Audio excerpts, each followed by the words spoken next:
mana-mana. Allah tidak bergantung dengan angin udara, tak bergantung dengan cahaya, tak bergantung dengan tempat, tak bergantung dengan timur dan barat, tak bergantung atas bawah. Inilah kita bimbang hari ini. Golongan mujassimah dia tak minat belajar pengajian tasawuf. Apabila dia tidak berminat, dia akan fikir dengan akal dia. Akhir sekali dia cuba mujassimahkan Allah Ta'ala. Awal mujassimah menjisimkan Allah. Ini kita bimbang. Kita sangat bimbang. Ada juga yang terlampau yang menyimpan tasawuf. Nak kata menyimpang pun tidak. Seseorang yang tidak melihat kepada waqi' nak menyampaikan sesuatu, ia menyebabkan masyarakat jadi pecah kacau. Ini juga bahaya. Sebab itulah orang-orang mendalami ilmu tasawuf, dia nak mengajar, dia kena tengok siapa dia hadapan. Ada kitab tak ada, tak ada kitab, jangan main-main. Kalau sekadar mendengar, dia boleh hajar sekadar pendengar. Kalau orang berkitab, dia lah. Maka kalau dalam Facebook ni, hati-hatilah ya. Sebab itulah kadang-kadang penceramah nak hati-hati, nak kupas bab tasawuf. Dia tu dah betul, hanya tak kena pada waqi' situasi. Tidak kena situasi, dia akan jadi fitnah. Dan orang yang faham tentang tauhid ni biasanya dapat pada ahli tasawuf. Orang mengaji kitab tasawuf, dia akan faham atas pengajian ilmu kalam. Kalau tak, dia banyak menyimpan ilmu kalam. Contoh hari inilah, kesian. Kita kesian semua. Saya sungguh simpati di kalangan mujaddid. Mujaddidlah terkenal hari ini, yang menyatakan Allah Subhanahu wa ta'ala berjisim. Dia kata, masakan sesuatu itu ada tidak berjisim. Jisim Allah tidak sama dengan jisim makhluk. Sebab Allah menggambarkan dia, Allah sendiri menggambarkan summa stawa 'alal 'arsy, kemudian Allah duduk di arsy. Duduk ni adalah mesti berjisim. Ataupun firman Allah, yadullahi fawqa aydihim, tangan Allah mengatasi tangan mereka. Jadi kalimah-kalimah ini dia panggil kalimah jisim. Baik, kita orang belajar begini, kita kena ingat. Berkata Imam Asy'ari rahimahullah ta'ala, Imam Abu Hasan Asy'ari rahimahullah ta'ala, kalau kita bertemu ayat-ayat yang mutasyabbihah, ayat-ayat mutasyabbihah, terlebih dahulu kita kena kata wallahu a'lam. Kata apa? Wallahu a'lam. Ini cara dia. Kalau orang tanya kita, macam mana dalam ayat ni Allah Ta'ala kata dia duduk di arsy? Macam mana dalam ayat ni Allah Ta'ala kata tangan dia mengatasi tangan makhluk? Kita kena jawab Allahu a'lam. Allah yang Maha mengetahui. Apa yang dia firman, apa yang dia kehendaki, Allah Maha mengetahui. Cukup, setakat tu je. Melainkan kata Imam Abu Hasan Asy'ari ataupun kita sekarang dalam aliran Asy'ariyah, Ahlussunnah wal Jamaah, kalau kita didesak, tu kita kata Allah yang Maha mengetahui. Wa indahu mafatihul ghaib la ya'lamuha illa hu. Di sisi Allah perkara ghaib saya tak tahu. Allah yang Maha mengetahui, kita tak tahu. Didesak-desak, barulah kita guna takwil. Barulah kita guna takwil. Apa makna takwil? Daripada kalimah awal. Ambil hemula sekali. Ambil hemula. Apa hemula ni? Mengajar jangan pijak tangga kelima. Pijak tangga step by step. Itu dia panggil takwil. Di sebalik itu, sebab kita nak didik dia, asalnya didik dia. Dan kita bercakap sesuai dengan dia. Contoh begini ya. Sekarang anak kita ni Dia nak keluar juga rumah. Kita kata dia keluar. Kalau COVID ni tak boleh keluar. Dia nak keluar juga. Kita akan bercakap sesuai dengan dia. Kita tidak akan beritahu seperti mana kita bercakap dengan orang yang dewasa. Tak. Dengan anak kita, tak boleh. Nanti COVID gigit kamu. Nampak tuan-tuan? Kalau kita bercakap dengan orang dewasa, dia yang keluar. Minta tulis scan semua, nanti gigit kat COVID. Semua kita akan keluar. Anak kita boleh cakap. Anak kita boleh cakap. Maka itulah asalnya para ulama asalnya didesak apabila berlaku desakan para ulama, terpaksa kitab-kitab dikarang dalam bentuk takwil, mentakwilkan demi untuk nak menyelamatkan akidah, supaya manusia jangan sekali-kali mujassimahkan Allah Subhanahu wa taala seperti makhluk. Allah nak mujassimah dia sendiri tak apa. Allah mujassimah dia sendiri tak apa.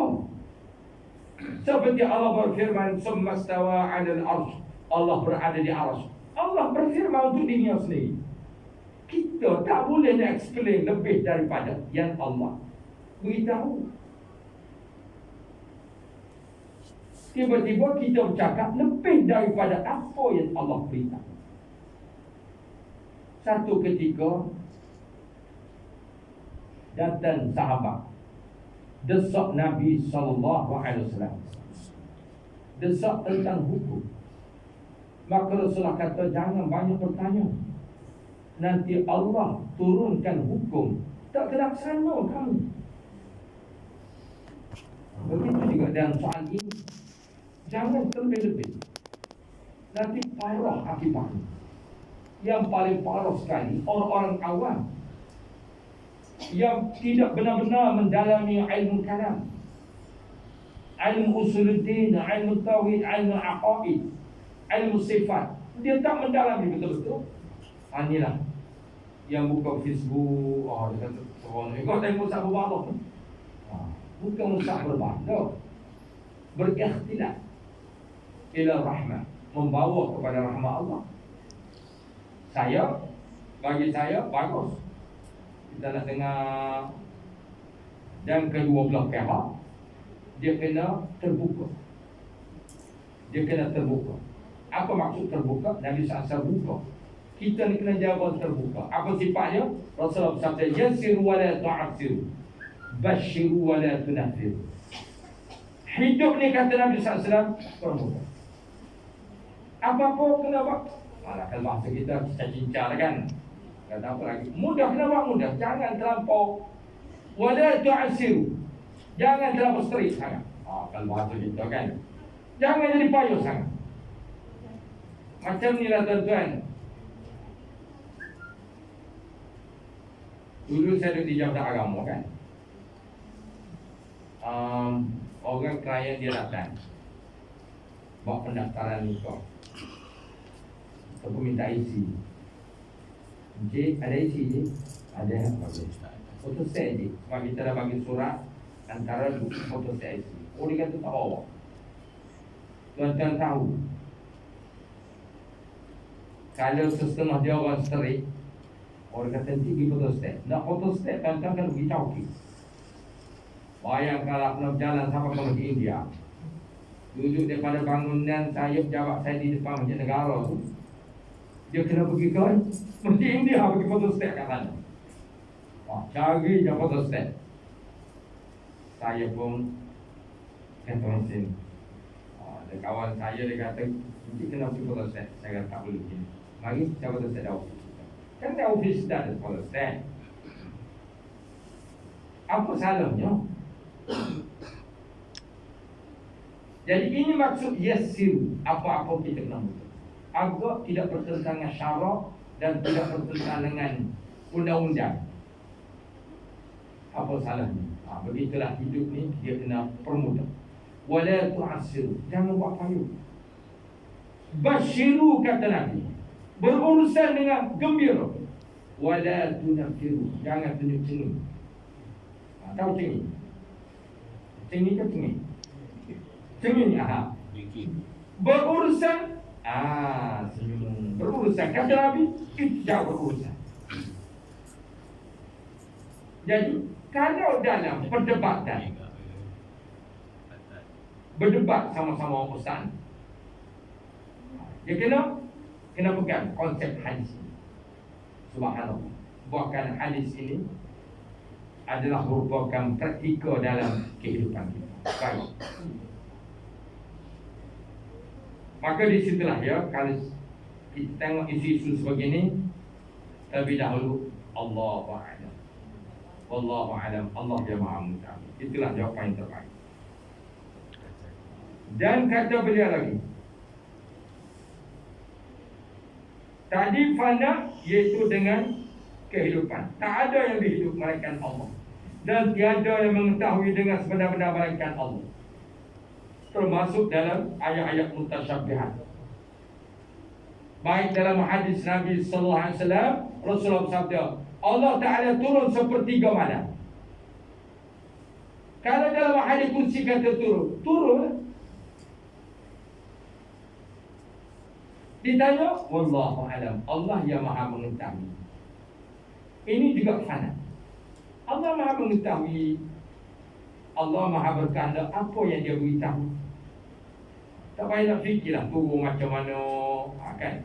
Kalau turun itu mesti ada berjisim. Ini jangan kata Allah berjisim. Sebab dalam Quran tidak, Allah Ta'ala tidak beritahu dia berjisim. Allah Ta'ala beritahu dia berada di arasy. Allah Ta'ala beritahu dia turun. Allah Ta'ala beritahu tangan dia mengatasi tangan makhluk. Cukup gitu. Jangan kita mujassimahkan dia. Inilah isu yang berlaku hari ini. Allahu Akbar. Subhanallah. Jadi kita yang belajar begini, kita ada panduan kan? Kita ada panduan. Dan katanya lagi, dan tiada yang mengetahui dengan sebenar-benarnya melainkan Allah. Allah yang Maha Mengetahui. Sebenar-benarnya Allah mengetahui. Itulah kalimah wallahu a'lam. Kalimah pendek tetapi mempunyai pengertian yang sangat besar. Dan tiada yang berkehendak menjadikan alam ini sebenar-benar melainkan Allah. Allah berkehendak yang menciptakan alam ini. Maka termasuk isu berkenaan, apakah makhluk mula-mula sekali Allah Ta'ala cipta? Kata kawan ni, Nur Muhammad. Ini jangan cakap macam tu kalau kita tak jumpa nas hadis, Quran maupun hadis. Jangan kata mula-mula Allah Ta'ala cipta Nur Muhammad. Jangan. Kalau ada dari Quran dan hadis, apa? Nurun ala nur, di sini Allah Ta'ala jaga kesucian Nabi Muhammad sallallahu alaihi wasallam. Sebab ada dalam hadis yang lain, mula-mula sekali Allah Ta'ala cipta adalah qalam. Qalam. Walaupun hadis dhaif, namun para ulama boleh terima pendapat. Apabila sebaik Allah Ta'ala cipta qalam, Allah Ta'ala tanya, wahai qalam, maaf, qalam itu bertanya Allah, ya Allah, apa yang mula-mula aku kena buat? Allah Ta'ala perintah, apa yang aku tetapkan. Apa yang aku tetap, itulah kamu kena tahu. Subhanallah. Dan lagi,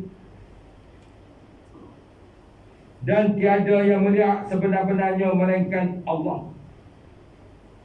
Kita melihat bukan sebenar-benar, binatang melihat bukan sebenar-benar. Yang sebenar-benar melihat adalah Allah Subhanahu wa ta'ala. Melihat Allah tidak bergantung kepada keadaan. Kita kena bergantung kepada keadaan dan perlu kepada anak melihat. Sebagaimana basar Allah tidak perlu pada mata. Basar kita perlu pada mata. Ilmu Allah, maha mengetahui Allah, tidak perlu kepada 4 jalan. Mengetahui makhluk termasuk manusia kena ada 4 jalan. Pertama, jalan melihat. Kita lihat baru kita tahu. Kalau kita tidak lihat, kita tidak tahu. Yang kedua, mendengar. Kalau kita tak dengar, kita tak tahu. Yang ketiga, rasa. Mana dengan lidah. Kalau tak rasa dengan lidah, kita tak tahu manis, masin, pahit. Kita tak tahu. Yang keempat, sentuh. Yang sentuh.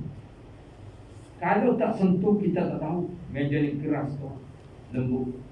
Boleh kita tengok, meja ni lembut ni, meja ni keras, boleh? Tak boleh. Sebab tak sentuh. Kadang-kadang bawa kek ni, kek meja ada. Contoh kan, ada kek meja. Kan hari sekarang orang buat ibu lah, dia buat kek, dia buat batu, bentuk batu. Kita kata betul-betul batu lah. Tahu-tahu kek, kita sebut aiskrim, kek aiskrim. Dia buat sebiji macam batu. Subhanallah. Kita ingat batu lah, kita nampak seketul batu. Tengok, sebab kita nampak dia tak sama sentuh. Jadi sentuh barulah kita boleh tahu. Jadi 4 sumber mengetahui makhluk dengan 4 sumber. Adapun Allah, mengetahui Allah, maha mengetahui, tidak perlu pada sumber. Kalau perlu pada sumber, bertentangan dengan firman Allah, Qul huwallahu ahad. Allah mengaku, katakanlah Allah yang esa, tidak menyamai dengan apa-apa. Bahkan Allah tidak bergantung dengan apa-apa. Tidak bergantung dengan mata melihat. Allah basar melihat, tetapi tidak perlu pada alat melihat seperti mata. Allah sama mendengar, tetapi tidak perlu pada telinga. Allah hayat, al-hayyu, hidup, tetapi tidak bergantung kepada apa-apa yang boleh meneruskan kehidupan seperti nyawa, nafas, oksigen, makanan, minuman. Kena ada perut, ada halkum, macam-macam lah. Jadi Allah Ta'ala tidak bergantung kepada semua ini. Itulah Al-Hayy. Allahu Akbar. Dan tiada berkata-kata dengan sebenar-benar itu melainkan Allah. Yang berkata sebenar-benarnya, innama amruhu idza arada syai'an an yaqula lahu kun. Kita bukan sebenar-benar berkata. Kalau kita berkata apa? Dengan izin Allah. Yang sebenar-benar berkata adalah Allah. Innama amruhu idza arada syai'an. Sesungguhnya apabila Allah berkehendak segala sesuatu, an yaqula lahu, cukup bagi Allah Ta'ala, dia berkata kun fayakun. Kita ni kena bercakap banyak, ceramah lama baru boleh faham. Kan? Kalau tak lama ceramah, mana faham? Dia kata dah lama ceramah ni, dan tu aku lakukan ceramah. Baik, kita buka soalan sebelum kita pergi. Ketiga, fana di dalam zat. Fana di dalam zat. Fana dalam zat. Ingat fana ya? Fana artinya binasa. binasa makhluk hanya wujud Allah Ta'ala Khaliq. Okay, kita buka soalan. Ada soalan kita nak berkongsi. Soalan semasa. Jadi kalau tak ada soalan, takkan tak ada soalan. Ya. Oh, begitu.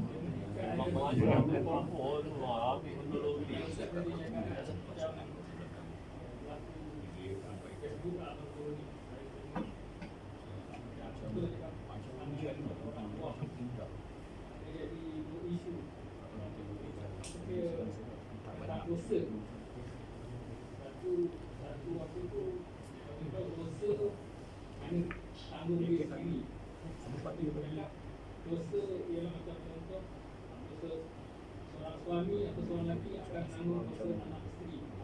Kan? Dua-dua ada dia bagi dalil. Memang uraikan dalil yang mana yang buat sekali yang dosa ditanggung tapi dosa isteri ke anak kandungan. Okay? Kan suami yang tanggung. Baik. Supaya kadang-kadang macam saya cakap, orang awam juga dia ambil mudah. Bila dia cakap macam dosa tak dosa orang lain bukan kita tanggung. Orang ambil memudahkan ambil dosa macam itu. Terima kasih. Pertama, telah iaitu berbeza pendapat. Mu'tazilah dengan Jabariyah, berbeza juga dengan Qadariyah. Apabila muncul aliran Asy'ariyah, Ahlussunnah wal Jamaah, maka boleh selesai ketiga-tiga itu. Kata Mu'tazilah, Wasil Ibn Atta. Mu'tazilah Wasil Ibn Atta, sahih ulama rahmatullah alaihi dulu. Dia sebagai Ahlussunnah wal Jamaah, dia mazhab lain dulu ya. Selepas Khawarij, maka muncullah Qadariyah, Jabariyah, lepas tu Mu'tazilah, akhir sekali Ahlussunnah wal Jamaah. Inilah pengorbanan Allah kan dulu,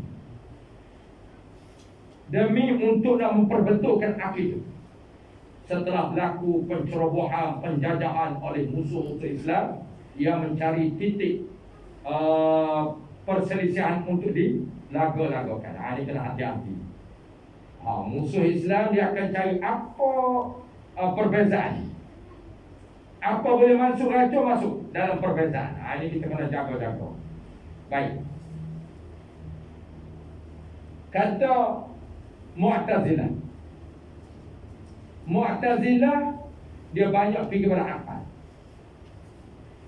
Dia kata dosa ditanggung oleh diri sendiri. Kata Wasil Ibn Atta. Dia ambil dari firman Allah, laha ma kasabat wa 'alaiha ma kasabat. Baginya dia lah menanggung, tak ditanggung oleh siapa. Baik. Lalu dijawab oleh Ahlussunnah wal Jamaah. Allah Ta'ala berfirman, ya ayyuhalladzina amanu qu anfusakum wa ahlikum nar wa quduhan nas wal hijarah. Wahai orang-orang beriman, jagalah orang-orang bawah kamu, ahli keluarga kamu. Kamu ada isteri, kamu ada anak, kena jaga orang bawah kamu daripada azab api neraka. Wa quduhan nas wal hijarah, bahan bakaran daripada manusia dan makhluk. Perintah jaga ni, maka ulama telah menyatakan inilah namanya fardu kifayah ke atas seorang ayah terhadap anak dia. Tanggungjawab dia. Dan dalam hadis yang lain, mafhumnya Nabi sallallahu alaihi wasallam ketika dibawa oleh Jibril untuk tengok ahli neraka. Tengok ahli neraka. Banyak dalam neraka tu rumah yang sama tu. Nabi sallallahu alaihi wasallam tanya wahai Jibril, rumah siapa ni? Jawab Jibril alaihi salam, inilah seseorang suami yang merestui isteri dalam keadaan mendedahkan aurat. Selangkah isteri mendedahkan aurat, maka dia reda, dengan dia juga Allah bina rumah dan neraka.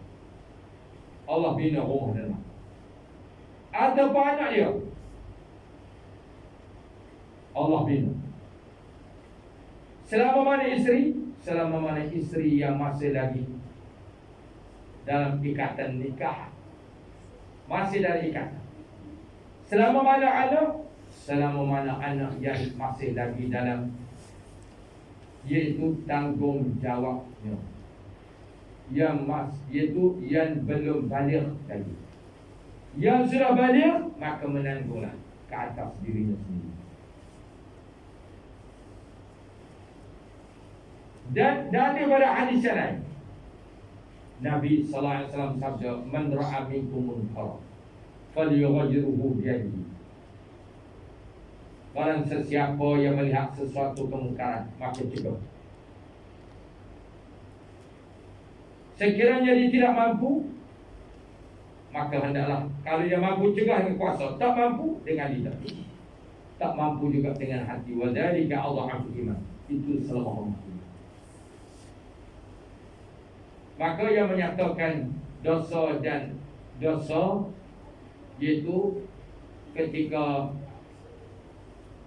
anak yang belum balik lagi. Kalau yang sudah balik, dia sendiri. Kalau yang belum balik, bukan menanggung dosa anak-anak, mana menanggung dosa yang belum balik. Kita bertanggungjawab menyampaikan fardhu ain kepadanya. Ajar. Adapun iaitu pendapat yang menyatakan tiap-tiap manusia semua menanggung. Jadi Ahlussunnah wal Jamaah pun menyatakan demikian. Hanya nak nyatakan di sini, ketika anak yang belum balik, itulah tanggungjawab. Dan sesiapa yang diberi kuasa terhadap mana-mana yang menguasai pun, dia tidak akan terlepas dengan persoalan seperti mana firman Allah Ta'ala tadi. Wallahu a'lam. Ada lagi soalan? Waalaikumsalam. Qalam. Dia qalam, qaf dengan kaf. Kalau kalam bicara Allah, qalam pencapi. Baik, sikit je mana akan masuk pula ya.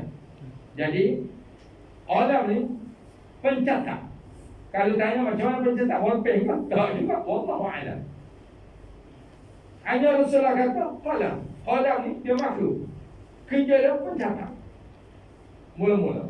Macam mana orang kira hati? Pakai hati lain. Qalam ni dia catat baik dan buruk, rezeki aja.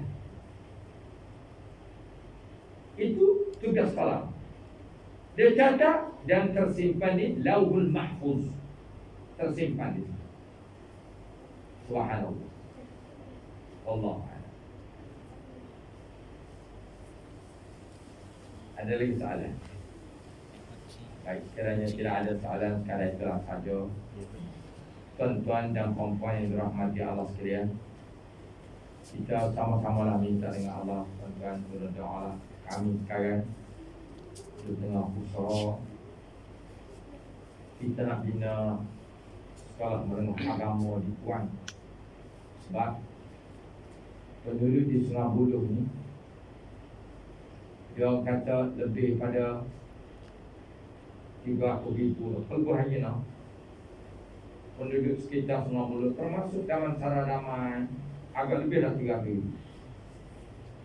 500,000 pun, 100 juta pun. Baik, katalah 500,000. sekolah menengah agama kat mana ada? Ada satu je, sarjana utama.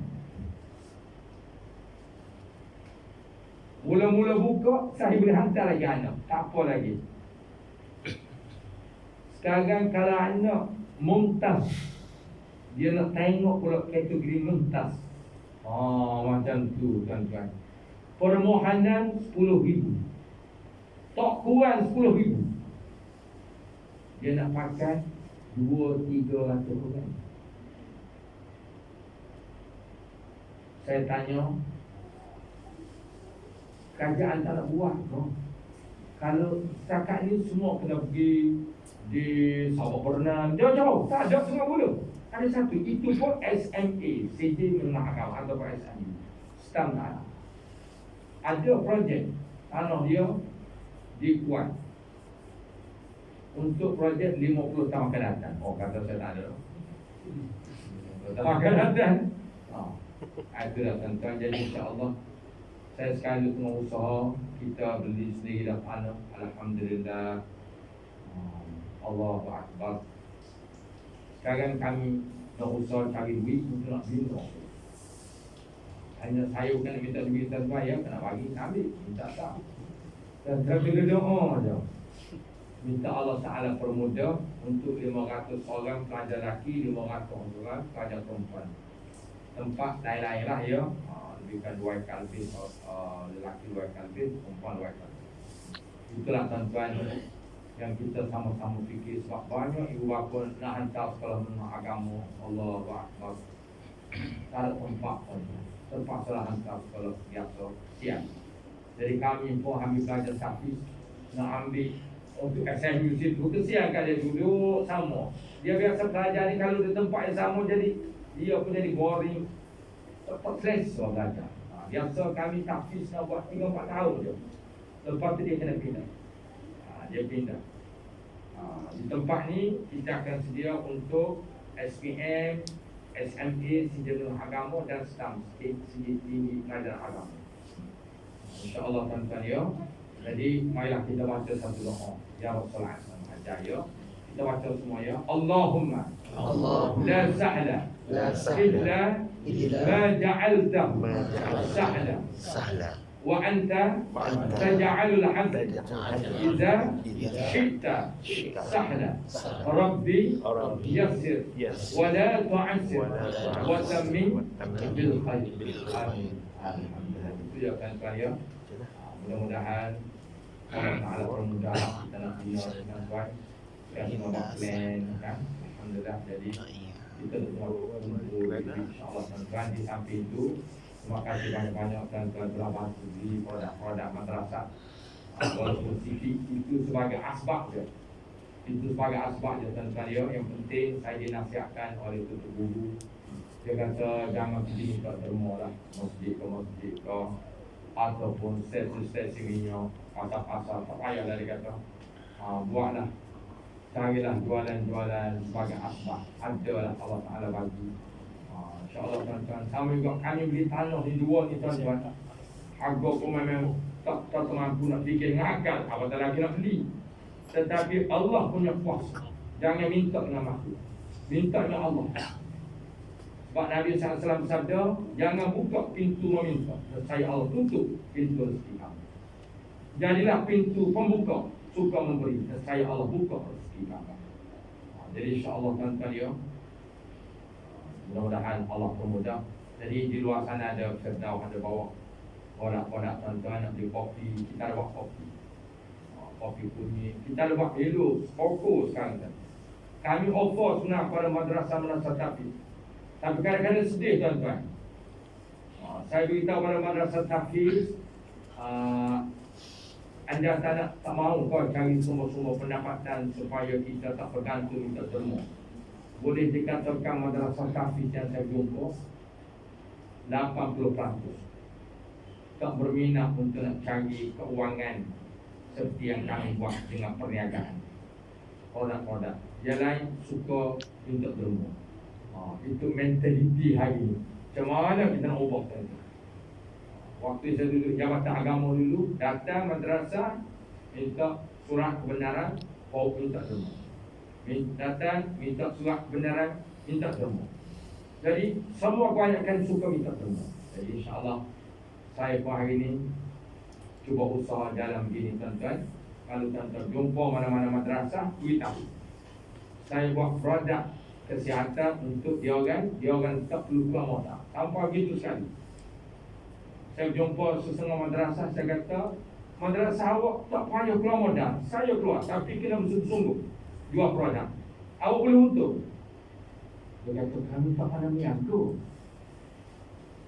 Kata apa sahaja cara niaga. Kata, payah niaga ni. Kalau kita minta derma, mudah. Jadi saya kena diamlah. Doa tuan-tuan ya. Jadi insyaAllah sekali itulah kita dapat berkongsi. InsyaAllah kepada Allah tuan-tuan.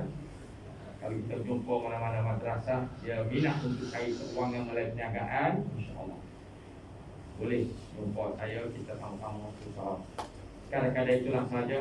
Wallahu a'lam bishawab. Kita mohon kepada Allah. Bismillahirrahmanirrahim. Alhamdulillahirabbil alamin. Wassalatu wassalamu ala asyrafil anbiya'i wal mursalin wa ala alihi wa sahbihi ajma'in.